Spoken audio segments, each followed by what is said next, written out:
Welcome back to another episode of Podcast on the Brink. It's finals week in Bloomington, but we've stolen William McDermott away from his studying and exam later this afternoon to join us on this week's episode of the show. William, how you hanging in over there in Bloomington? I'm good. Just trying to get through the week. I'm looking forward to going to Kansas next weekend. So that's kind of what is the reward, I guess, for getting through the week. So just trying to get to the end of the week.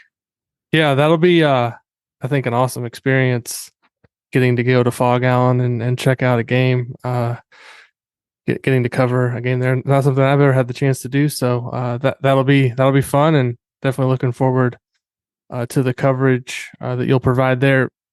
Just curious, right now, the state of Indiana basketball, Hoosiers are 8-2, ranked 14th in the Associated Press top 25 poll. So not a lot of movement really in terms of where they started the season.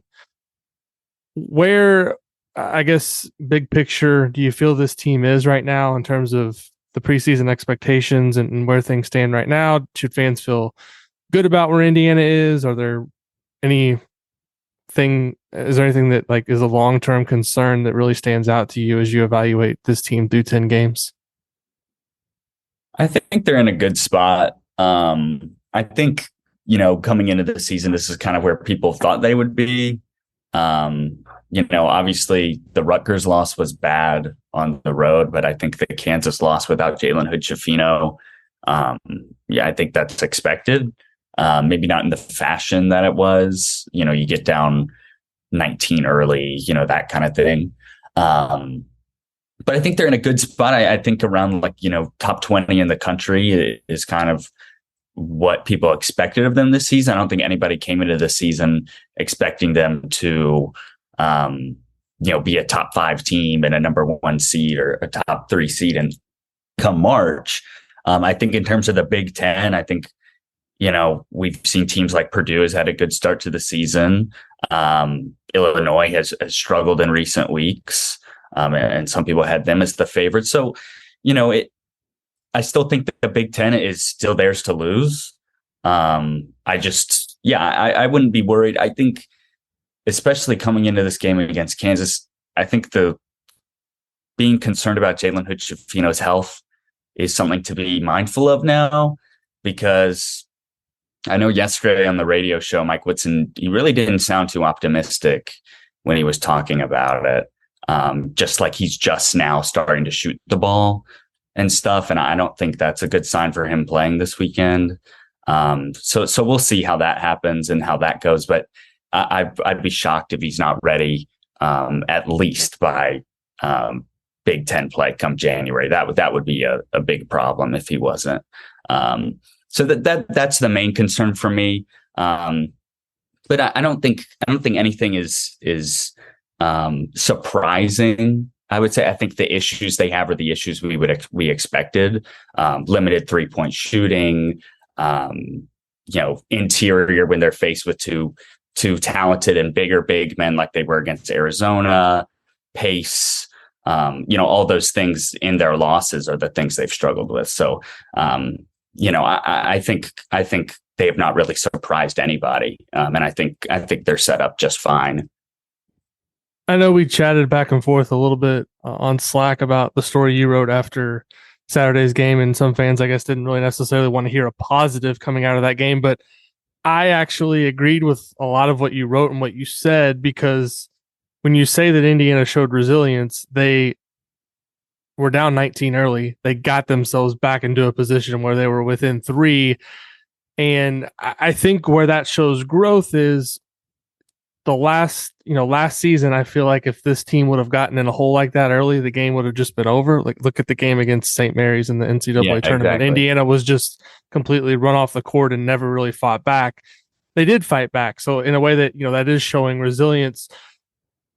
And the other thing I'll say just in general about Arizona, they're really good. I was super impressed with how they played. They obviously won the Maui Invitational. I know they did lose against Utah on the road in a conference game, but that was kind of coming off Maui and the travel and all that. So I think you kind of look at that and say, there's there's a reason that they maybe stumbled and didn't play as well the following game against Cal either. So just coming out of Arizona, I think there was some people that were concerned just to kind of the final score, losing by 14. But overall, I think you have to look at that performance and say Indiana didn't play particularly well early on. They did show some fight, but they just came up early or came up short just in terms of having enough to, as Mike Woodson likes to say, get over the hump when they got the game close again. Yeah, I mean, I thought Indiana played great in the second half. I think if they had played, like that both halves, I think it's a completely different game. I mean, you get off to a slow start like that and you give up a 17-0 run in the first 10 minutes of the game. It's going to be nearly impossible to come back and win that game. To be honest, I mean, that's an issue we've kind of seen with Indiana all this season is they just have not gotten off to a good start. The game against Nebraska was really the only game where, they looked good from the tip. And I don't know if, obviously not having Jalen Hood-Schifino doesn't help that. I think a big issue in the Arizona game was Xavier Johnson's foul trouble early on, him having to sit out, and then Tamar Bates kind of got thrown into the fire and really struggled in that first half. But there are a lot of good things to take away. And you mentioned like the article I wrote, they showed resilience and they didn't just roll over and wave the white flag, but, they also, they were out toughened down low. And I think, yes, Arizona had the size advantage, but, rebounding wise in transition, I mean, Brace Thompson and Trace Jackson Davis just could not hold their own offensively in the post. There were multiple times in transition where Race would go up for a layup and he would just get blocked. Trace really struggled on Ballo defensively. So did Race at the start of the game. So I think, and I didn't want to say this in the article, but I might say it now. I didn't want to be too harsh. I just thought Indiana looked a little soft.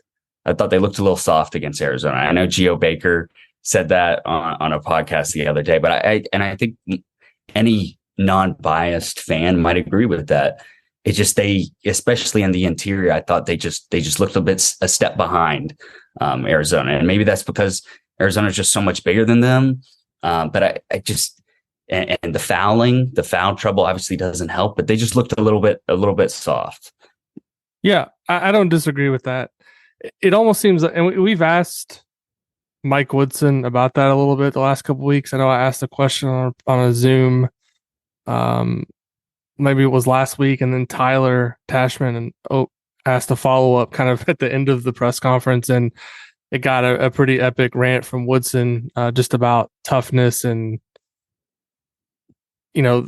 there not being really, I guess, anything they can work on in terms of practice. Do you see this as something that's correctable just in terms of toughness? And, I see obviously Indiana's seeing this stuff that's being said because Xavier Johnson's retweeting Geo Baker's comments, which I don't know if that's the smartest thing to do, to be paying attention to what a former Rutgers player is kind of trolling the program with on Twitter, but whatever you need to use as motivation. I'm just curious if this is just who Indiana is as a team, or do you think there's actual things that they can do and work on beyond what kind of Mike Woodson says, roll the ball out in practice and beat the hell out of each other? I don't know if that's really what you want to do, but it's an interesting question for me, just because when we get into Big Ten play, other teams are going to pick up on this, and Indiana is going to have to respond in some way. I don't know if it's just they have to be more mindful of kind of hitting somebody on the inside when there's a blockout situation or diving for loose balls.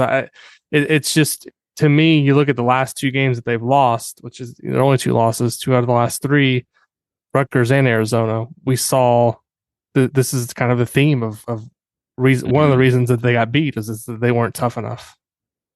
Yeah, I mean, I think some things you can really work on in terms of toughness. I think like rebounding, especially, I know they struggled with that in the Rutgers game. I thought they were better on the glass against Arizona. They did give up a few offensive boards. It's just like, things like that. I mean, that's just effort. Like, that's just, a lot of that is just, finding your guy to box out, fighting for the loose ball, that kind of thing, attention to detail.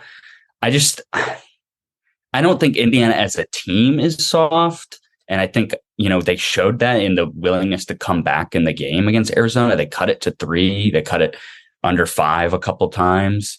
And there were moments where you thought, like, they go on a run here, they string a few stops together, they can really, take the lead in this game, especially in the second half. That just never really happened. I just think I think certain times players on Indiana have a tendency to just kind of defer. And I think we've seen this with Trace Jackson Davis a little bit. He didn't take a shot in the second half till there was like 5 minutes to go. And yeah, Indiana cut the lead. They didn't need him to, but I mean, that's your All-American. That's your best player. Why is he not being active down low and in the post? Maybe it just wasn't his day. And yeah, he had the size disadvantage, but like something like that to me, that just tells me maybe he didn't have it that day, or he just wasn't being aggressive enough. And I think in games like that, it doesn't matter. You could be 0 for 20. If you're the best player, you need to have the ball in your hands almost every possession.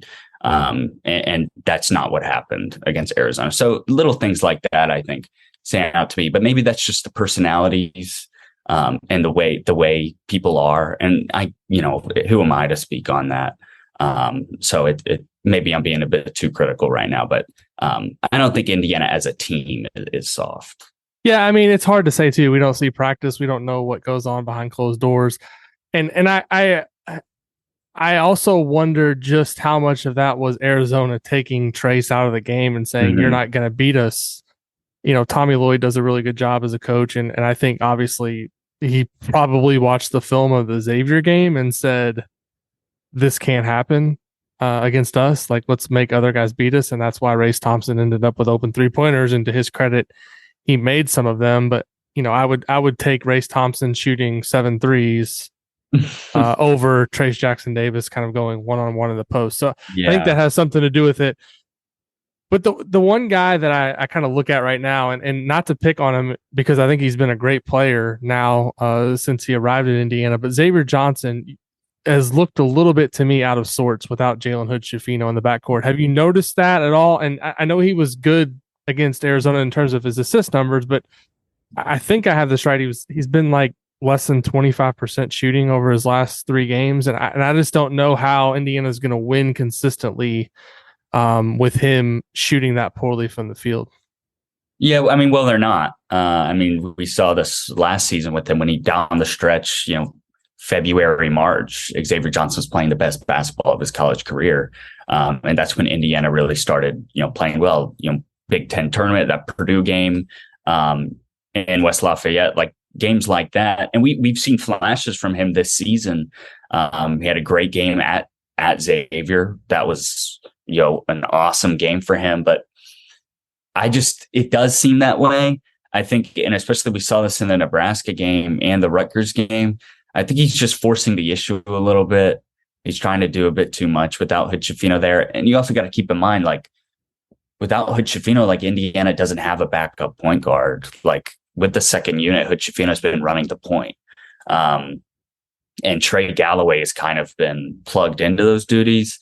And he doesn't really seem completely comfortable controlling the game and, controlling the ball 100% of the time. So, and I think Trey Galloway's best off ball anyways. I think Xavier Johnson maybe feels like he has to almost like do everything. He has to make up for lost ground when I don't really think that's true. And we know who X is as a player, kind of the up and down, hot and cold kind of nature of him. Everybody's going to have games where they don't shoot the ball well. I think, although what he did do well against Arizona is bounce back. He has the foul trouble early, had a really rough first half. Second half, he really comes out and he prioritizes, getting the ball to the wings and Miller Kopp and Galloway and Bates, let them make shots. He got out in transition. He defended well. He may not have been shooting the ball well, but he did the little things well. And that's really what kept Indiana in the game and brought them back in the game.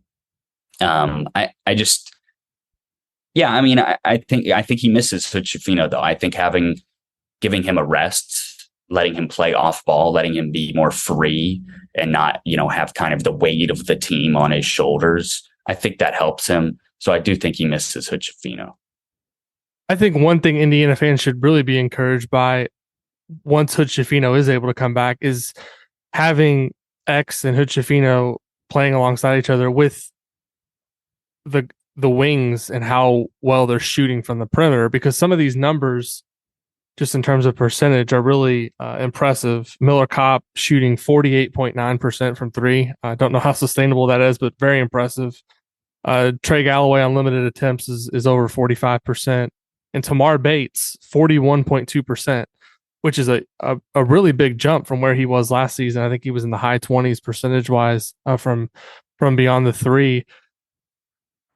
Are you at all surprised as to how well those three are shooting from the perimeter? And do you think this is something that can continue as the season rolls along? To me, right now, Indiana's offense actually looks pretty solid. I mean, you go into the game against Arizona and say you score 75 points, you think you probably have a pretty good chance to win. Yeah, I mean, it wasn't their offense that let them down. At or against Arizona, it was really their defense. I think Miller Kopp, I mean, and I know Mike Woodson said this too, but like him just being able to kind of get a year at Indiana under his belt, get comfortable. I think last year there were times where he just didn't look comfortable, being out there. And I think right now he's confident and he's comfortable. So that doesn't really surprise me. I think they got to find a way to get him more looks, I think. I don't know. I think they more set pieces for him, just because of the high clip he's shooting at. I think Bates has really. There have been moments where he looks really rough. It looks bad. He looks like a freshman, almost like times at last year.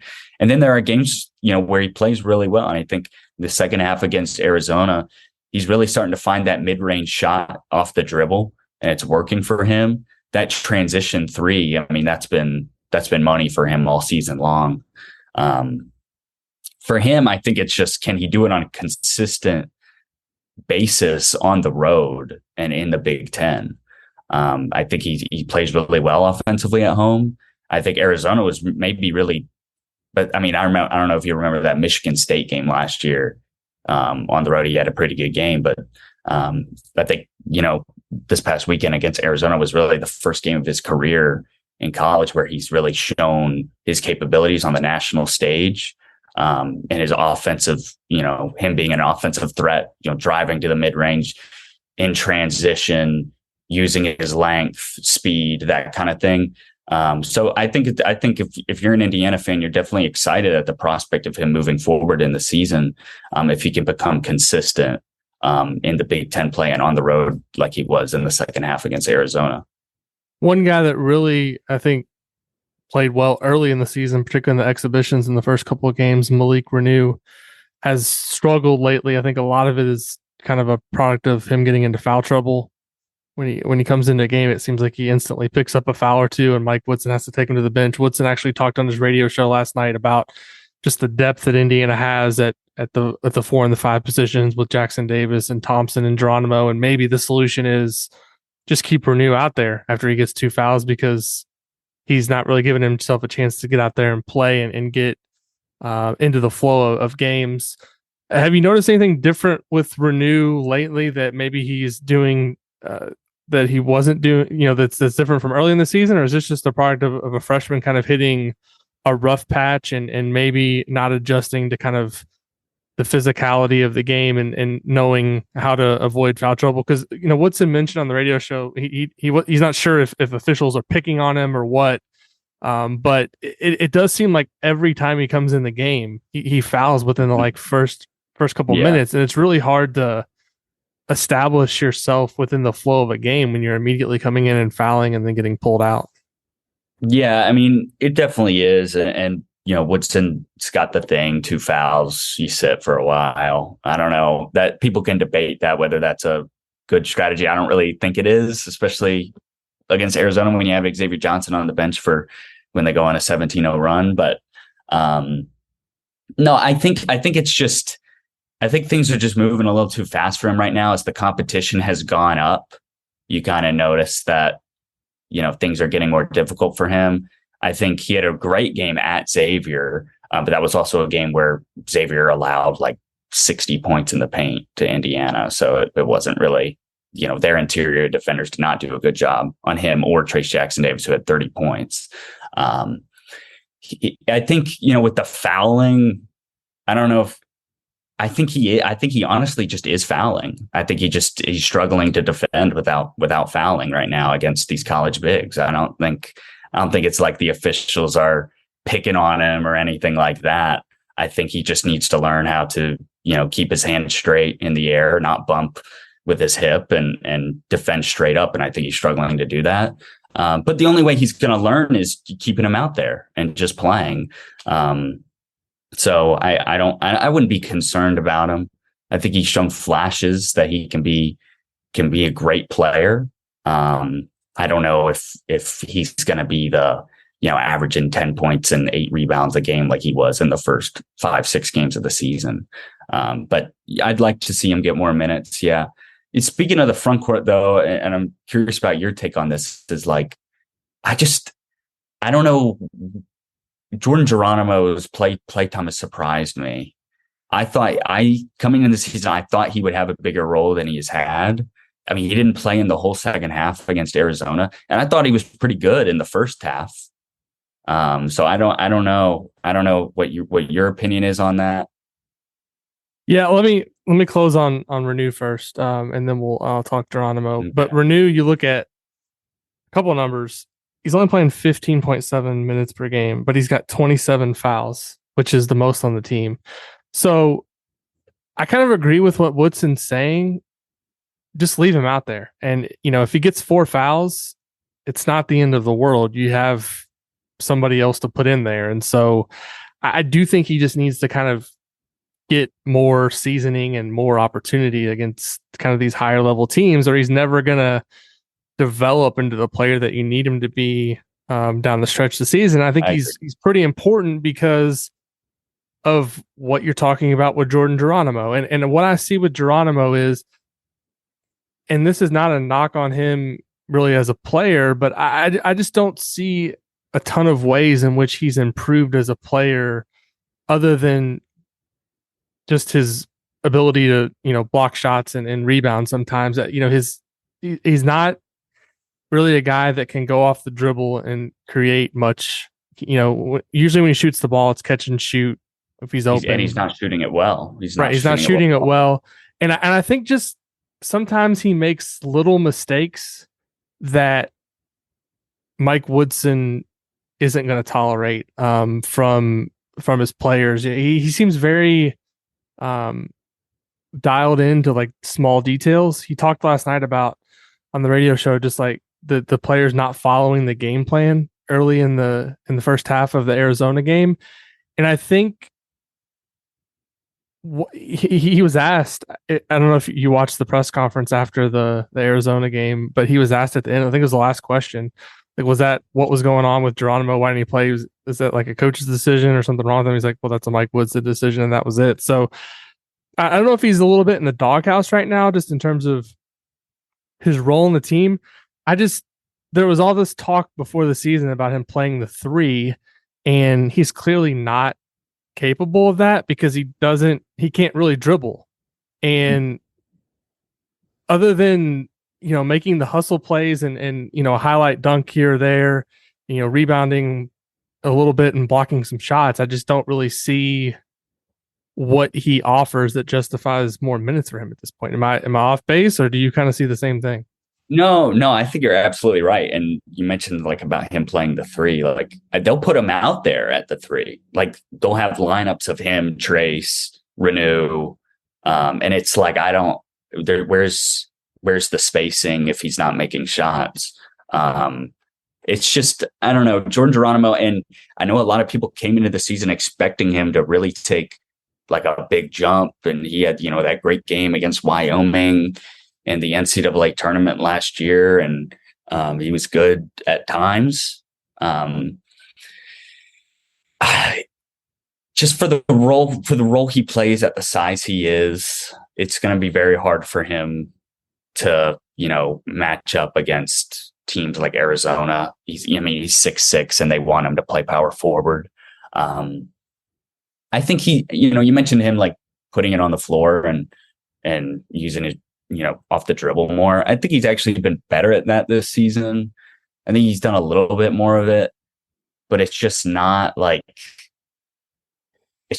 the point where he can, he's not a 3-point shooting threat where he can pump fake and get easy mid-range jumpers or drive to the rim and stuff like that. I don't know. I don't know. I think his role is just confusing right now to me. I just don't really see where he fits in. Well, I think he needs more minutes and more opportunity. It's just, this isn't the right team for that to happen. If you understand what I'm saying, because, a couple of years ago when, Archie was still the coach,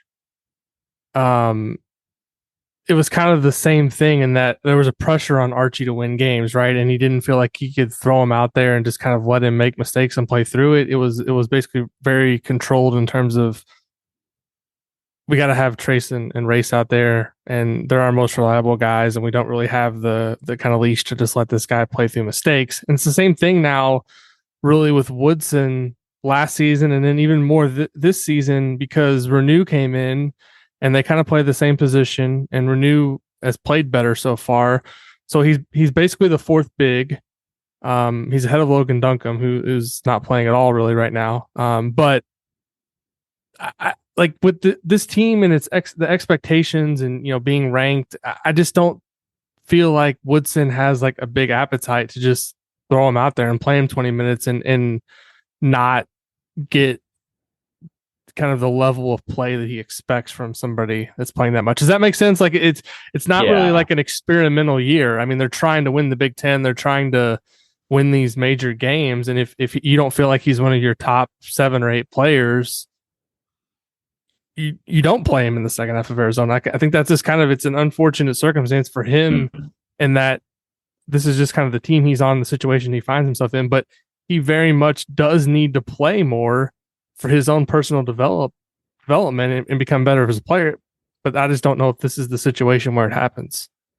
I mean, he's played well, like in the cupcake games, you'll get like 10 and 10. I mean, but also there he's playing 25 minutes, 20 minutes. So it's like, I don't know. And even you notice that game against Wyoming last season, they did not have a single like dominant big man.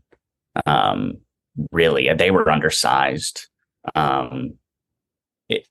Really his best game in an IU uniform, I feel like, was when he was a freshman. That game at Iowa that Indiana won. Remember that? And he like guarded. I think he guarded Garza. Then they beat Iowa twice that year, I feel like, and he played well both times.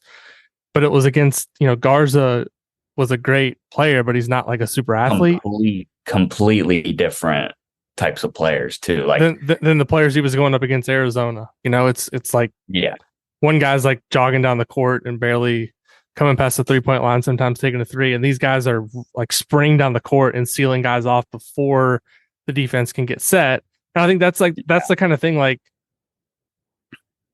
it just really confused me, like how I just want to, this kind of, I guess, is a decent segue into like the last thing I want to talk about, was just the defense overall. Mike Woodson's kind of said, our defense has been pretty good, and the numbers have said that before the Arizona game. Like if you looked at the points per possession, they'd only given up over a point per possession to one team, but you also kind of look at the competition they played. Carolina clearly not playing at the level that many people thought they would coming into the season. They give up over a point per possession at Xavier and kind of win a shootout rather than stopping Xavier.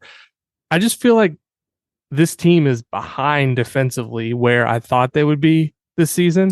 I agree. I think they have a long way to go to get to the level that we saw last season, which was the best defense in terms of points per possession allowed in Big Ten play. I agree. I think there are things that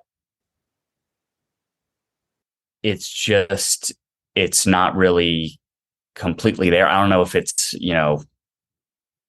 I think there are players on Indiana who are really good defenders, but I also think there are players that are not so good defenders. So I think like a guy like Tamar Bates comes to mind. Is it really worth having him on the court if he's going to be a streaky shooter and if he, can't guard Kirk Kriisa? I mean, when he was guarding him, Kriisa was just jacking up shots. So it's like, I think there are things that this team struggles with defensively, and that was just on full display against Arizona. Interior, they can't defend without fouling. In transition, they're not getting back. And the communication wise in transition, they're just not like picking up each other. I think, one-on-one perimeter wise, I think they do just fine. I just think like, I don't know. I mean, they were just I don't know. There's no other way to put it than just by saying like they were just exploited by the best offense in the country and just a better team. I just think Arizona's just like a way better team than Indiana is right now. Yeah, I think just the way it happened is a little bit more alarming than like I thought they would lose to Arizona just because I felt like Arizona had some matchups at key positions that were advantageous. I mean, their bigs are very difficult to guard, particularly in transition and kind of with their aggressiveness. I look at just the number that they gave up from a points per possession perspective. It's the most the Mike Woodson coached Indiana team has given up. And that's really the best barometer that we have to like compare games, because different games are played different styles. But that's kind of the one constant you can look at and say, did they play well defensively? And I just thought they were really poor in that game. And I think there's still time to get it figured out. They've got this long kind of layoff coming up. They've obviously go to Kansas, and then they have those two kind of cupcake games next week, and then they're going to have, I think, 13 days off. But if I'm Mike Woodson, the coaching staff, like that's really the thing that is alarming to me, that they have to get much better and more connected at, because when you get into the Big Ten, and particularly on the road, you're not gonna go score 75 points. So can you lock into a game plan and defend like they did last season? I think is going to go a long way into determining just if this team is capable of hitting its ceiling. Yeah, and when you allow a team to go to the foul line 25 times, I mean that's not a recipe for success. And we saw this in the Carolina game. I know people thought that game was poorly officiated, and there were some bad calls. As there were in the Arizona game. But I think Indiana, they really struggled this season at defending without fouling. They play really physical defense. And if the officials aren't really being lenient with that, there's a lot of fouls that could be called that aren't getting called, or that in some games they're getting called. And I think, players might not be used to that when they're playing a team like Morehead State or Elon or, those teams, Bethune-Cookman. But when you're playing a team that, where it matters when a team goes to the foul line 16 more times than you, like against Arizona. Like that is a big stat. That is a big reason why Indiana lost the game and lost by 14. They have to find a way to defend without fouling, because the foul trouble has really been bad to start this season. And I don't know. I'm not a coach, so I don't know what the answer to that is. If it's just like they just need to move their feet or something, or what. But clearly something is not. They're a little slow when it comes to that, or picking up on things like that. But I'm also curious to hear what you think of that, because that was something that I've kind of noticed over the first month of the season. I don't know if other people have kind of picked up on that. Yeah, I mean, it's definitely something I've noticed. I think right now it's the biggest, just the defense in general is the biggest issue with this team. You look at their Ken Pom ranking, they're 16th, they're 23rd defensively, which is probably a little bit worse than you would expect this team to be, coming into the season. They're 24th offensively. Yeah. They played really well offensively. Yeah, they have. 15th in the country in 2-point field goal percentage. They're not really turning the ball over. They're not great rebounding. I mean, they're maybe slightly above average on the whole rebounding team, but probably not as good as they should be.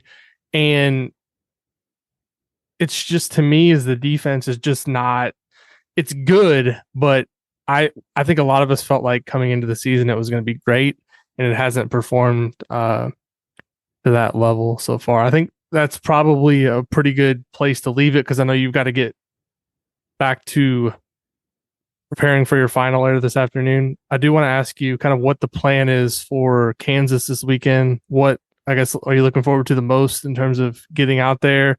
Is it you're driving out there and then flying home? Is that right?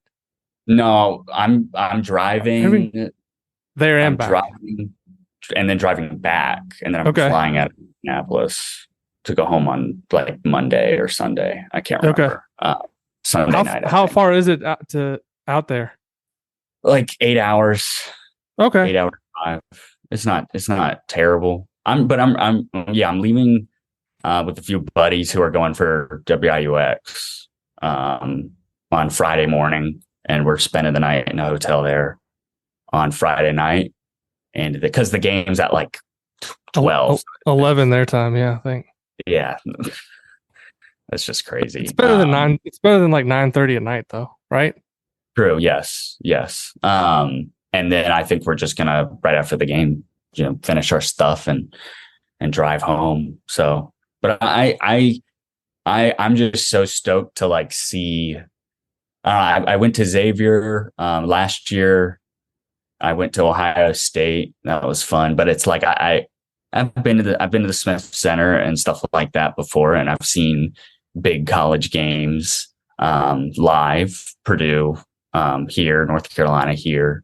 But I don't think being able to just like go to a different part of the country. I've never even been in the state of Kansas and stuff, and just like that's just like awesome. I know for you, like I feel like you talk about this all the time, how it gets a little old for you after a while, but for me, I kind of felt this way going into like the Duke game, which I know that's not what you want to hear as someone that grew up following Carolina. But when I went to Duke, like in 2015 or 16, I was like, wow, this is going to be really cool just to kind of see the atmosphere. I think you'll probably have the same kind of feeling.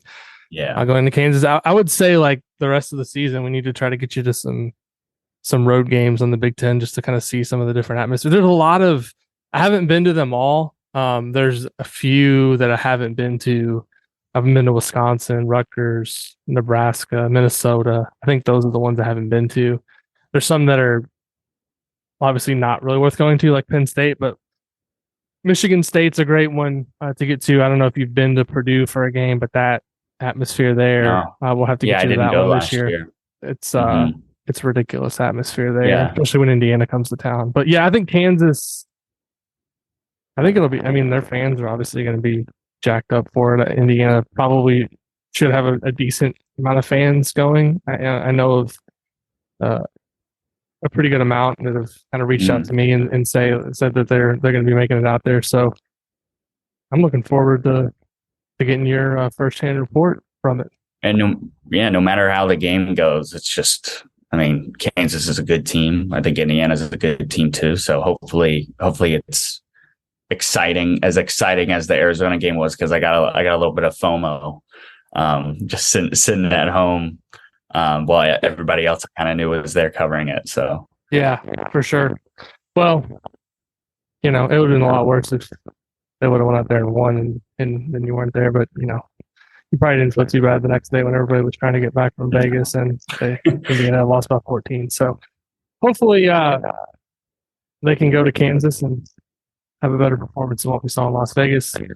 Thanks, everybody, once again for listening to us. Thanks, William, for taking the time today. And we will be back soon with another episode of Podcast on the Brink.